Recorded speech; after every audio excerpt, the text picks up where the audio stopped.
प्रभू तुझी लीला न जाणे कुणी देवा विघ्न हरी आम्हावरी करी आडो न माया गुणी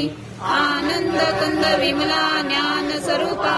साक्षी सदैव हृदयस्थ ही माय बापा धामी समर्थ गुरु आणि सर्वतापा दावी स्वरूप मज लावणी ज्ञान दीपा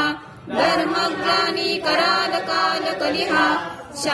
शास्त्रानुरेयामयी तत्वाचा लव माग मुसन दिसे दुंडोनी सद्वातही भक्ता न्याय प्रमंता दंड करण्या येई विजय दत्ता होई लीन अनन्य भावे चरणी वंदी सदा दासहा विधी हरी हे कृपे मिळाले परम गुरु स्वरूपे देखता नेत्र धाले न होता ती भक्त